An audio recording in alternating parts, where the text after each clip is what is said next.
This conference will now be recorded. Well, welcome everybody. Delighted to see some of you and just see that some of you are on here, but not quite ready to turn the camera on. Hey, Tom, I appreciate the wave. Victoria Blythe, y'all are looking great. I do have to ask apologies right up front for my voice. It's all nasally. I'm congested. I've been fighting a cold all week. In fact, I had to go home early yesterday and take a nap. I felt like a kindergartner again, but I tell you what, I sure felt good afterwards when I got up. So I want to talk to you this morning for just a few minutes to kind of kick things off about speaking your own destiny, about creating the preferred future that you want for your life, your business, and your family.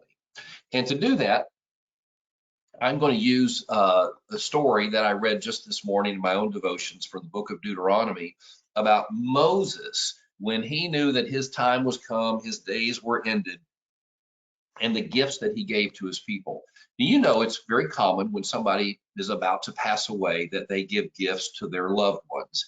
And sometimes they're little special mementos, maybe a book, a dress, a piece of jewelry that's an important family heirloom. I know my grandmother had an old-fashioned spinning wheel that everybody in the family wanted when she passed away. Sometimes the gifts that are given are of more monetary value, stocks, bonds, houses, land, that kind of thing. So I found it very interesting in reading the words of Deuteronomy 33 this morning to see exactly what Moses was going to leave as his legacy right before his death. And in fact, there is no mention of little mementos or family heirlooms, or certainly no treasures of land and houses and that kind of thing. But instead, Moses left his words. The last thing that he did before passing on from this life was to speak words of blessing over the tribes of Israel. Now imagine Moses had been their leader for 40 years. He'd been their father, the leader of their nation, had led them out of Egypt through the wilderness. They're on the verge of entering the promised land, and now their leader is going to leave them. Can you imagine the fear, the uncertainty, the self-doubts that must have filled them? I mean, they were going to have to fight for this land or be completely overcome.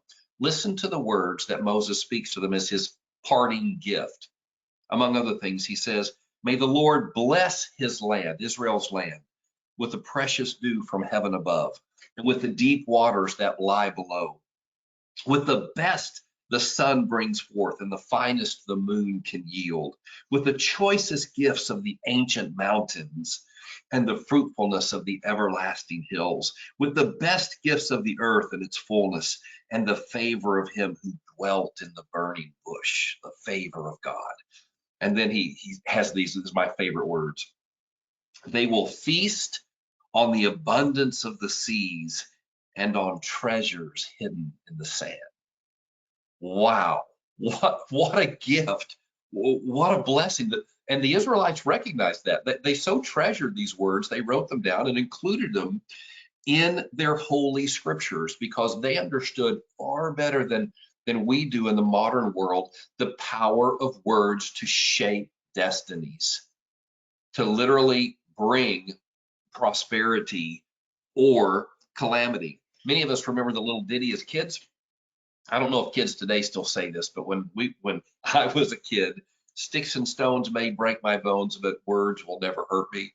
It is just the opposite. We can recover from broken bones, but words have lasting power to impact destinies. And Moses was giving his people a legacy of blessing that would sustain them. There were hard times to come. This doesn't mean that everything was going to be all roses and rainbows for them.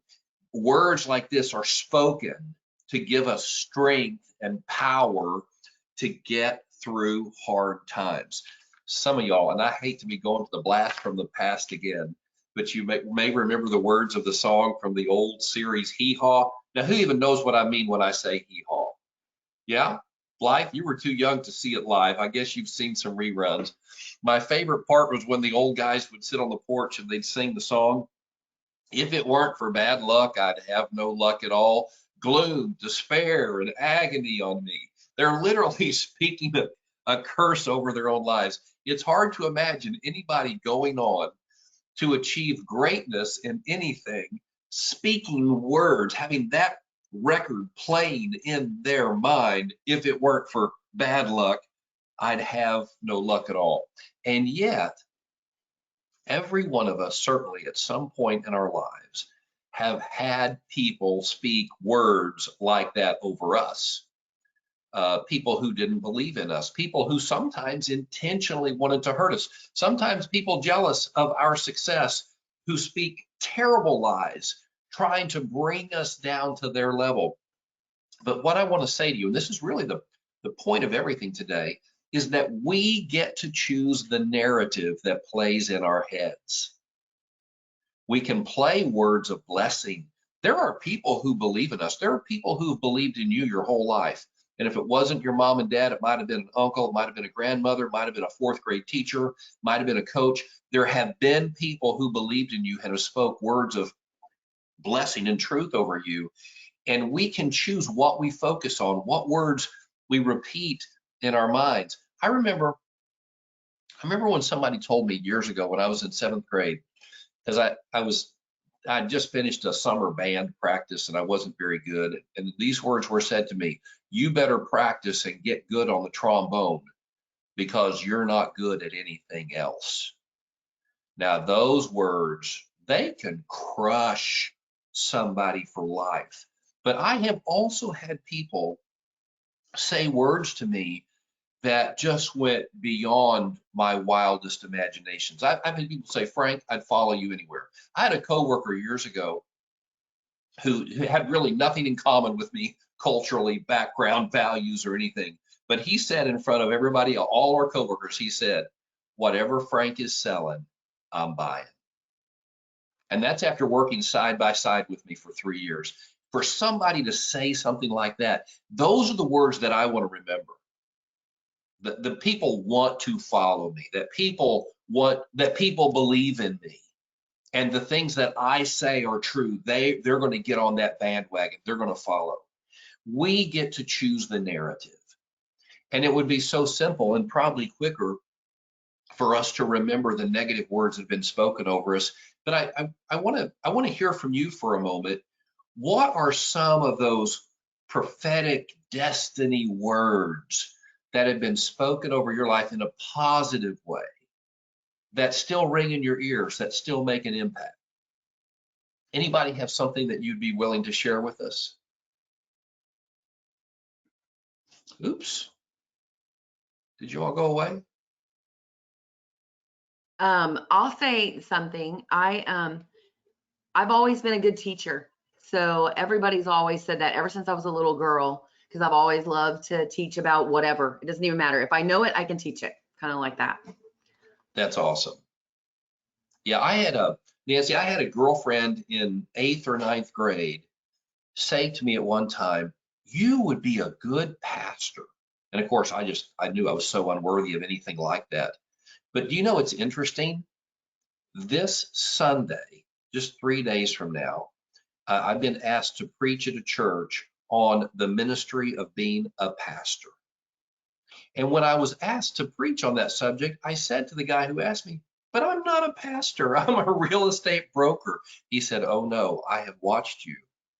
You are a pastor in the real estate industry and to the people that you work with. And so I thought, okay, I'll take that. So what my girlfriend said about me in 8th grade is still shaping and directing my life today. And so, Nancy, you're not being paid by the Conroe Independent School District to be a teacher, but you absolutely are a teacher. It's not so much an office that we have sometimes as it is a role that we play. All right, great. Anybody else?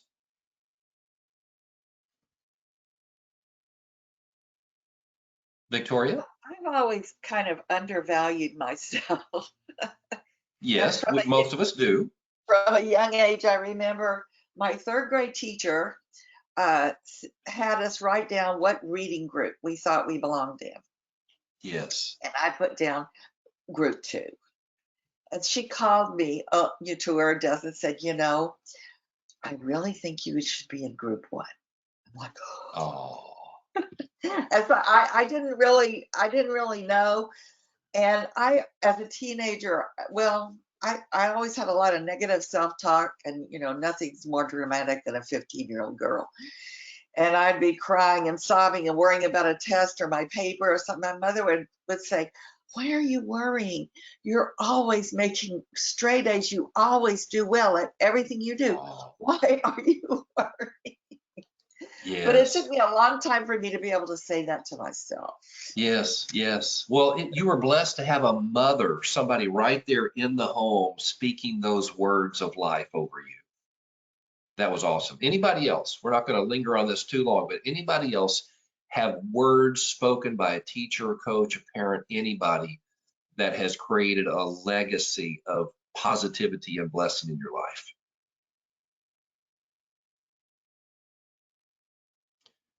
So it may just be that we're shy this morning. That's a possibility.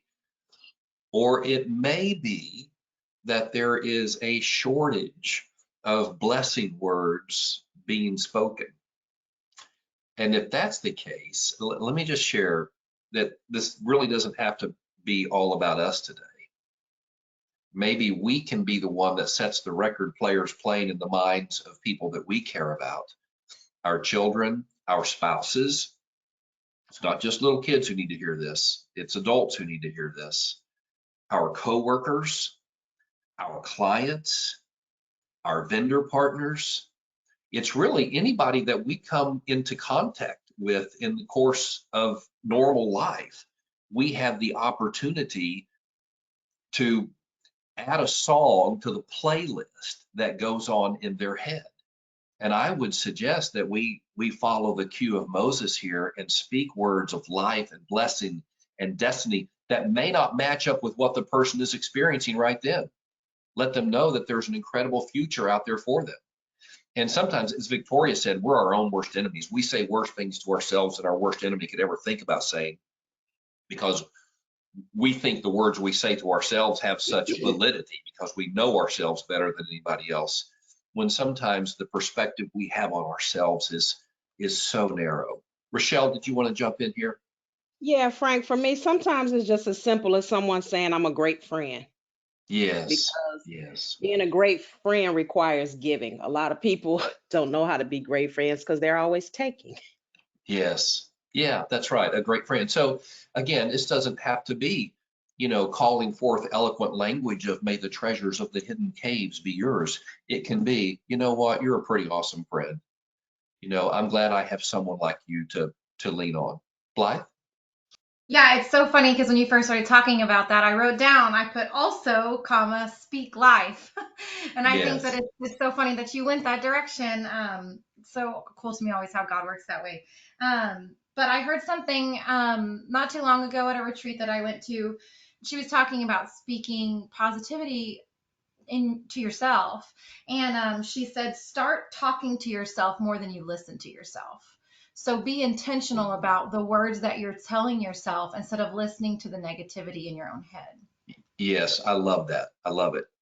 And let me suggest one last thing. And this is just a real practical thing that I think most of us can identify with and do that will start this trajectory of positive, I don't want to say self-talk, like we're trying to talk ourselves into something, but a recognition of the gifts and abilities that are already within us. And that is this: go public with your goals. Tell people what good things, what great things that you are committed to accomplishing.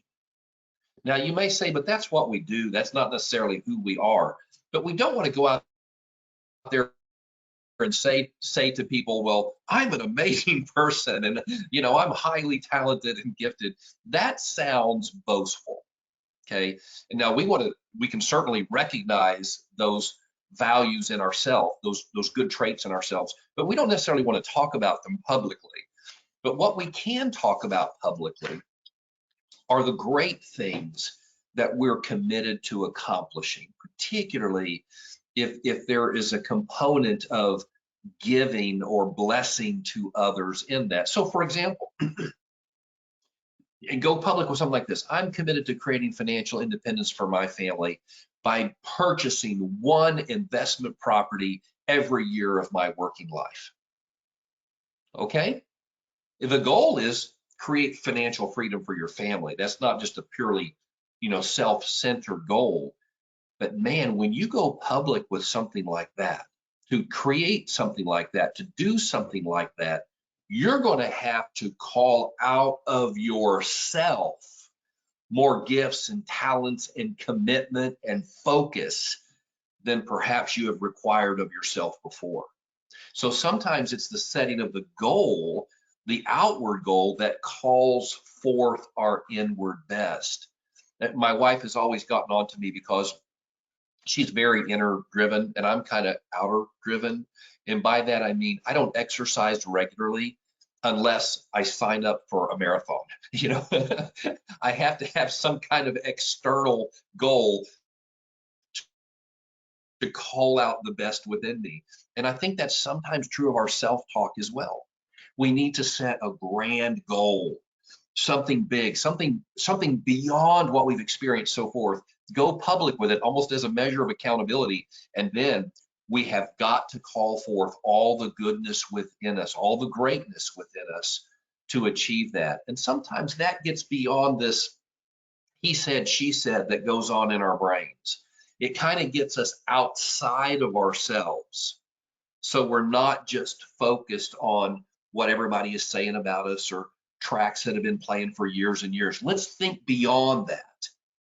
And then that will set a new narrative at work within us almost by default, almost without trying. We're going to see ourselves, and this is very powerful. Please listen to this. Our unconscious mind doesn't have a filter of right, wrong, true or false, good or bad. All it knows is what it sees and what it hears. And if our unconscious mind observes us behaviorally, acting in ways that require goodness and greatness, it is going to come to the conclusion that that is who we are. That is our identity. And so it's almost a way of not self-talk, but back-talk. We're creating an inner feedback loop of our own unconscious mind observing us behaviorally and drawing conclusions from that. That's as powerful as it can get. So my encouragement to you today, if you've not dreamed big dreams and set big goals, do that. And then go public with it. And then see if there isn't called forth from within you a new narrative that supports that goal. Okay, there we go. I feel like I've been on the soapbox long enough this morning. Let's turn the page and just go open forum. This is your turn to ask any question of the group, because I realize I don't have all the answers, but we've got a nice brain trust going here. Any issues you're facing, problems you're having, new lead sources you're exploring. What's on your mind today that you want to talk about?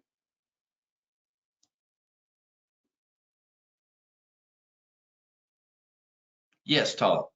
Well, will you please talk about the new lead source that you're kind of promoting with us?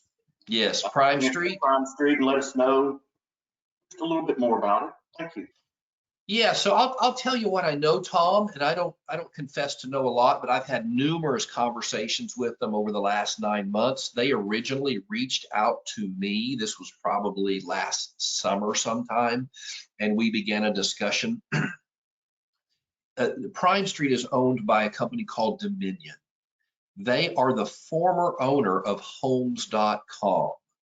Homes.com, as you know, was an incredible, it was a website designed to generate leads for real estate agents. You could buy Homes.com leads just like you would buy Trulia, Zillow leads, Realtor.com, Realty.com, any of those.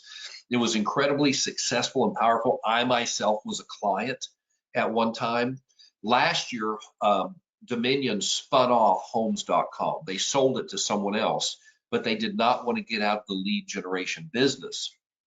So they benchmarked the companies that they felt like were doing the best job at it, and they really focused on OpCity, because what they liked about OpCity was it wasn't just them generating an online lead and then selling it to an agent, but OpCity actively incubates the lead.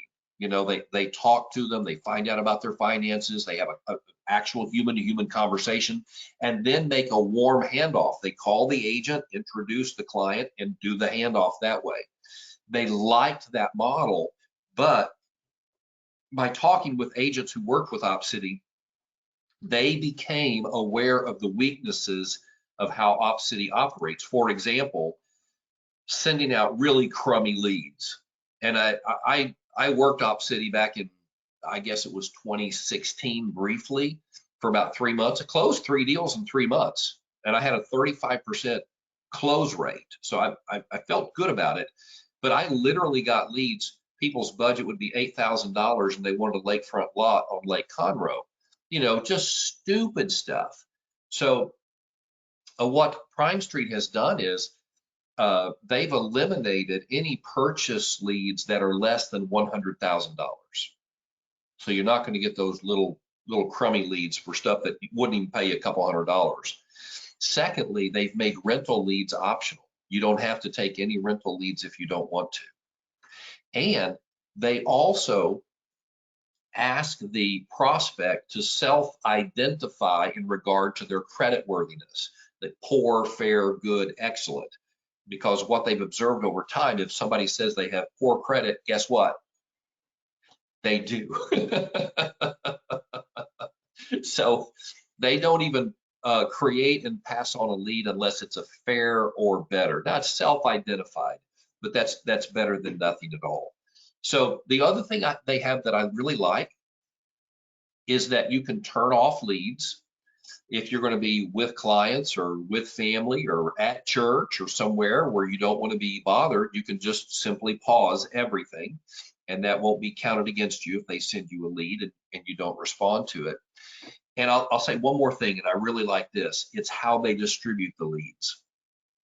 So you're going to identify, if you participate, a geographic area in which you want to receive leads. And you're going to be compared with all the other agents in that geographic area in terms of response time and results. You're going to be rated in comparison with your peers, not based upon previous sales or volume or anything like that, but on your response to these leads. They're going to identify the #1 agent in each geographic area. And when a lead comes in for that area, they give that agent a 5-second head start. In other words, your phone will ring first. If you don't answer it in 5 seconds, it goes to the #2 agent. They get a 5-second lead. Then the #3 agent, they get a 5-second lead. And I don't know how deep it goes. At some point, they ring everybody's phone. But when one person answers, then the calls are cut off to everybody else. And I just thought that was extremely democratic. So there's no politics behind it. You're going to be rated purely on your response time and then closings. They're looking. OpCity, I guess that is a key distinction. OpCity has these constant reporting requirements. You just have to be updating all the time, and they bug you if you don't.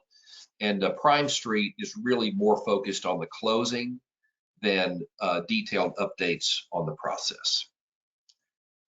So Tom, I think, let me say this. The leads are going to start. They told me originally May 1st, but I got an update a couple days ago. I think April 28th. So a few days earlier, they're going to kick off. And so I had a orientation scheduled for us on the 28th. I'm trying to move that up now to the 25th. So Monday the 25th. So we'll have the full training orientation, and then 3 days later the leads will turn on. But our contact Chuck Good told me that our agents have been responding in large numbers, and because of that, we're in a position to lock up the majority of leads in Houston. They're not going to aggressively go out and recruit other brokerages and agents because we've responded so well. So, okay, does that help, Tom? All right, great. Okay, anybody else? What's on your mind? What would you like to talk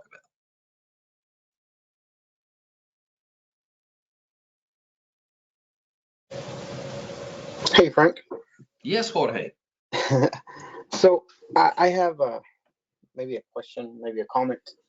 Um, I'm having a bit of difficulty staying motivated in Yes. this market. Um, I've been working, I'd say, pretty hard. Uh, I kind of slacked off in the last 2 weeks, and I think it's because of that.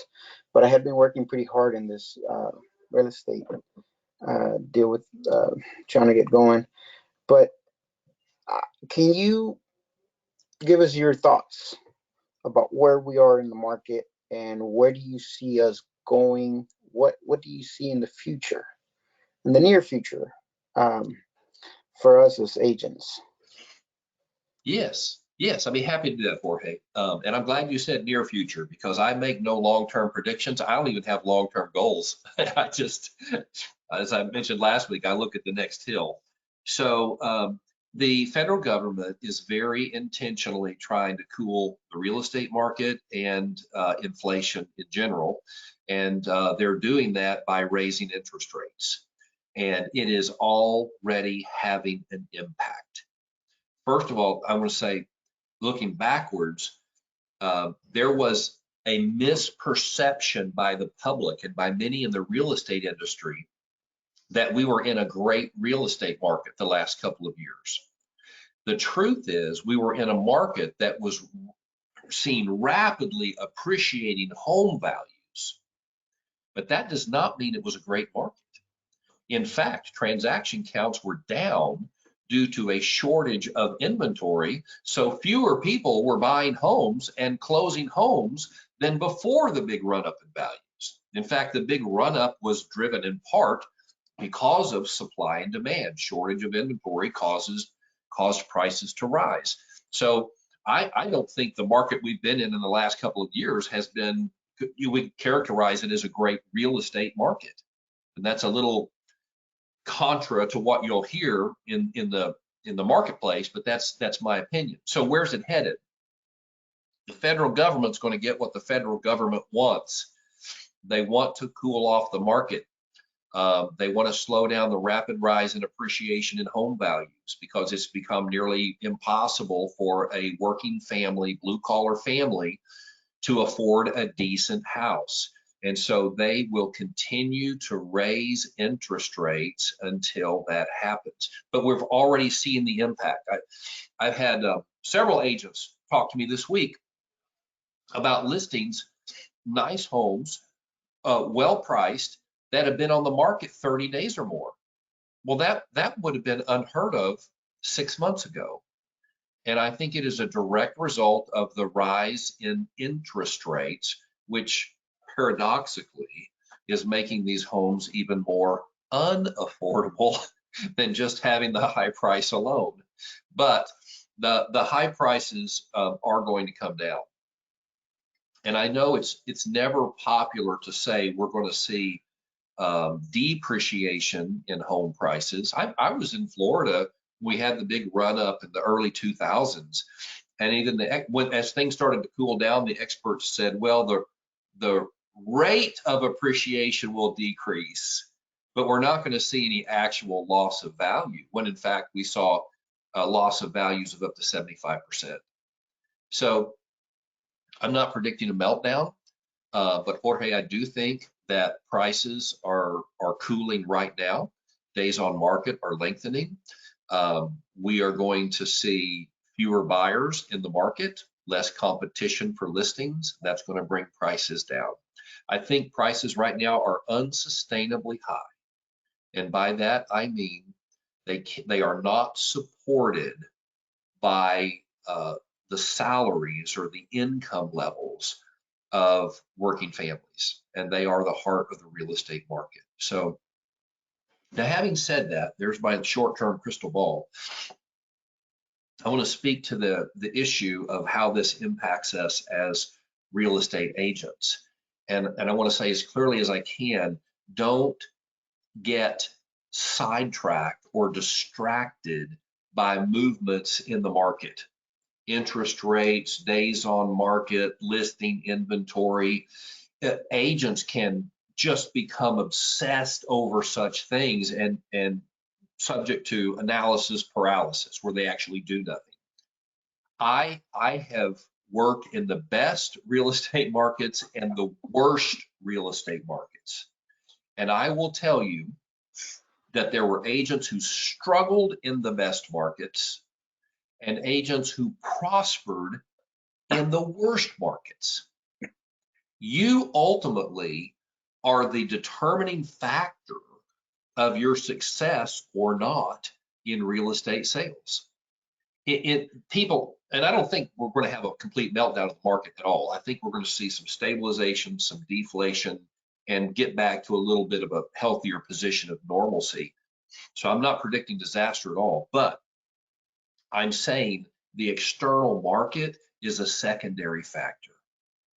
And it is your willingness to proactively build relationships, build a database, reach out and offer your services, sharpen your skills, be positive, be proactive, be out there, consistently offering your services as a caring, competent real estate professional. And if you do that, there's always going to be a market for your services. In the worst market, guess what? People are still buying and selling homes. In the pit of the Great Depression, people were still buying and selling homes. That is always going to happen. Now, volumes go up and down, but you are the primary factor in determining your real estate market. So don't get know what's going on, but don't get too distracted by it. Keep doing the right things. And there's actually an opportunity as agents kind of get fearful of the market and pull back. Either they leave the industry or they stop investing in marketing. It creates more of a vacuum that you can step into and fill with your positive marketing. So I think it is a time to hit the accelerator and press forward. Blythe? Yeah, we spoke briefly about this at my mastermind on Tuesday as well, in regards to like the market shifts and how your clients or people that you're working with are perceiving it. And we talked about how it's important for us as agents to kind of stay chill, and to speak knowledge and facts and not play into the emotions of because it's emotional for our clients. So just to be kind of that consistent voice of reason for your clients and people that you're working with. Yes. So that reminds me of what Tom Ferry said one time when people would ask him, how's the real estate market? Because that's their number one question to agents. And rather than answering with, well, inventory's down and prices are up, his response was always, well, that depends. Are you interested in buying, selling, leasing, or investing? Because what is a good market for one is a bad market for the other. There's always winners and losers in any market. And so, just the easiest example of that is for real estate agents in a down market, you need to be focused on distressed sellers, helping people get out of homes that they can no longer afford. And you can make a great living doing that. In a rising market, then you need to be focusing a lot on buyers as long as there's inventory, because they have the ability to purchase. So in every market, there's winners and losers, and you just have to be a little bit nimble and identify where the opportunity is and go there. Victoria? Well, I'm kind of having a crisis of conscience, because one of my clients, he's a son of my really dear friend, and he makes good money. He has a good credit score. I think he's qualified up to 315. And what he wants, of course, he can't get at that price at this time. And I'm wondering, I just don't know how to handle him. I don't want to get him into something that he doesn't really like. And should I have him home? I don't know. Okay, so yeah, let me address that. we as agents, because we tend to be very empathetic people, we take on the burdens of others, our clients particularly, and sometimes we cross the line. In other words, we take on emotional baggage that is not ours to take on. And we have to remember, and I've said this 1,000 times, I'll say it 1,000 more. Our role is to be the consultant. Our clients are the decision makers. So what we do is provide them with the information they need to make informed decisions. And then once they make a decision, we assist them in accomplishing that goal. So it should never be our role to think, well, is this a good decision or a bad decision? He's going to buy a home he doesn't really love. He's going to get less than he wanted. He had his heart set on a swimming pool, and now he can't afford one. That is none of our concern. We present the facts. Well, this is what pool homes are selling for in this market. This is what 4.3s in this neighborhood are going for. And here's the trend line that we have seen over the last 6 months or over the last 2 years. And then we let them make the decision. Because the truth is, even though I uncovered my near-term crystal ball for Jorge, the truth is, I may be completely wrong about everything. And if he buys a home now for $315 that's less than what he wanted, well, guess what? That home might be worth $415 a year from now, right? And then he can sell it or leverage up into something else. Or if he doesn't buy and it's worth $415 a year from now, well, what's he left buying then? You know, we don't know the future. And it's not our place to take on the decision-making responsibility of our clients. We give them the facts as best we know, and then we let them make a decision. Okay? And we don't know everything about them. They don't tell us everything, all their wants, all their desires, all their secret agendas. What they tell us sometimes, they make a decision that is exactly the opposite of what we would have decided with the information they gave us. That's because they don't tell us everything. Okay, they don't. So you just give them the facts, let them make a decision. Okay, great question. Nancy, you've been so excited, but you haven't said much. What's on your mind now? Well, I have to agree with Victoria about the whole thing. Well, first of all, the analysis paralysis. It might as well be my middle name. And the guilt sometimes for trying to help people that I know don't have a whole lot of money, trying to get into a house that is way too expensive. I'm looking at these houses and I'm thinking, oh my gosh, they're charging $250,000 for this. Right. And, you know, I know that they're going in looking like they need to find a home. They got to get out of their rentals, you know, and so that's the difficult thing too. And the other, but I'm just agreeing with all that. I'm not sure I need any feedback on that. It just is what it is. Right now though, is I have a completely different question. I just got some bad news about my leg. And so I'm getting ready to have to get some insurance and probably have major surgery. And I need to figure out, I need to know about what you know about the insurance with EXP. And Yeah. if anybody has had any experience with getting, you know, getting any, and if it was expensive, and I'm just one person and I'm not really bringing in a whole lot right now. So I'm just curious about that. Okay, so I've not had any personal experience with the EXP health insurance. Has anybody else explored it or gotten it? I just signed up with the EXP insurance. And I know, Nancy, that might be a problem for you because one thing that they do require is that you not have a pre-existing condition for the previous 2 years. Okay, Rochelle, that's good info. Did you find their rates to be reasonable, Rochelle? Yes, the rates were reasonable. Okay, To great. me, I mean, based on what I had before them, the rates were fairly reasonable for what you were getting. Okay, all right, sounds good. I see the Parkers have turned their lights on. It's your turn. It's Deborah. Yeah, so speaking of the insurance, we didn't go with EXP because we had an outstanding circumstance, and we ended up with the government one. And it was like Biden did something right and Trump did something right, and it made it to where we could sign up because they both had signed bills and things in the past through the government. And with them, if you go through that, it's a very simple process, which I can help you with, Nancy. And pre-existing doesn't matter. We have Blue Cross Blue Shield, and it doesn't matter. And you can get things as affordable as no deductible to as little as $500 a month. And if you want less of a deductible, you can pay like $1,000 a month, but you can get it to $0 or $500 a month, and your deductible only be $200-300. So I'm not trying to pull away from EXP. It's just the minute you said pre-existing, I knew she wouldn't qualify, so I wanted to chime in. So, Okay. but a lot of those, especially Blue Cross Blue Shield, pre-existing does not matter. Doesn't matter. Mm-hmm. Yes.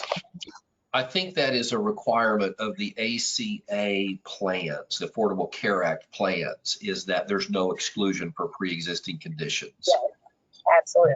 Mm-hmm. Okay. Yeah, Sounds and good. now, since you're not making a lot of money right now, like you were saying, you're in kind of a slow period in your career, it's perfect time, is the next time you could sign up for that. That would be great for you. So I put my phone number in the chat. If you can just maybe text me, that would be great. If you could text me the information. Yeah, absolutely. Thank you All so right. much. Thank you, actually, Deborah. can you share that information in the chat so we can all have it? Sure. Yeah, I'll give you the website. Okay. All right. Sounds good. Letty, were you wanting to join this conversation? Well, they gave a lot better information. I was just going to say that I did get a quote from EXP, and I think I had shared with you that we have like a MediShare, like a co-op thing, Yes. and no one has ever matched or come close to that, but Yes. EXP did.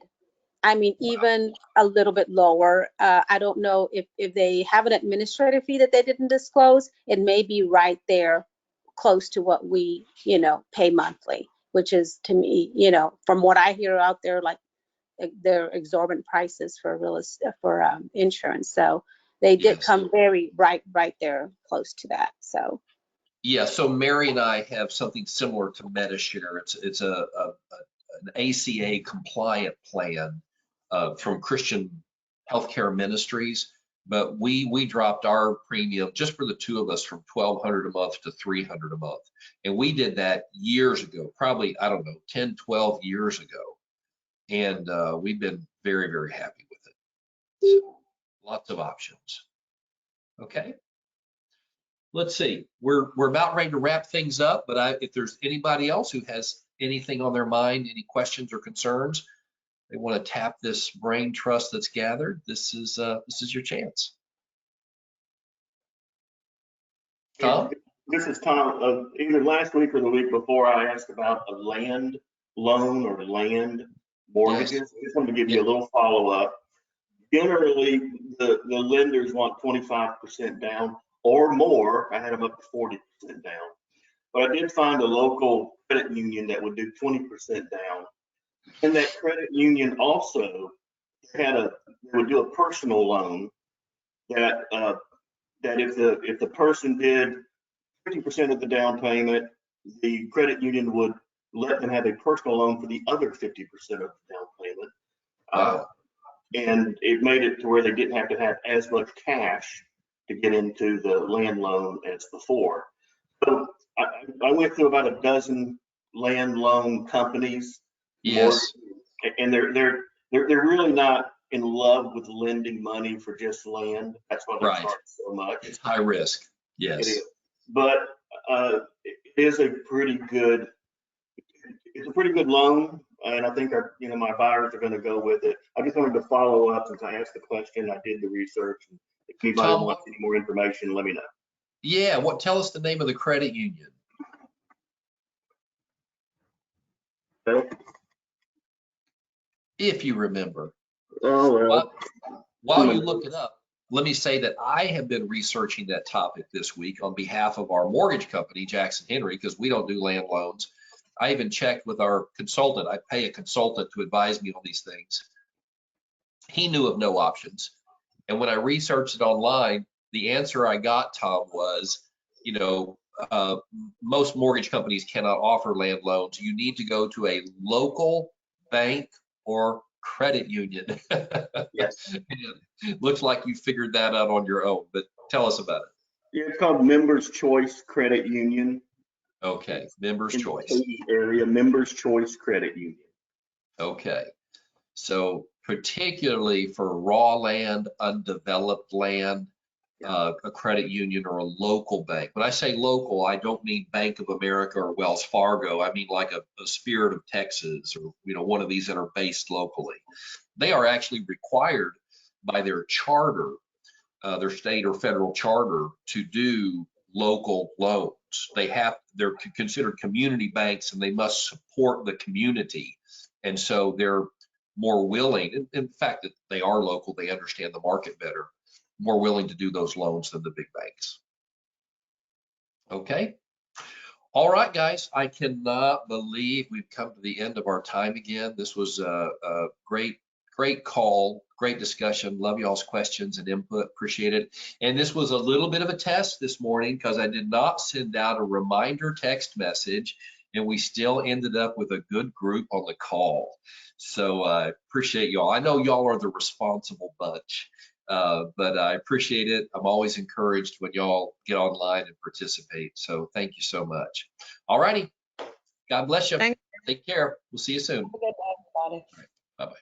Thank you.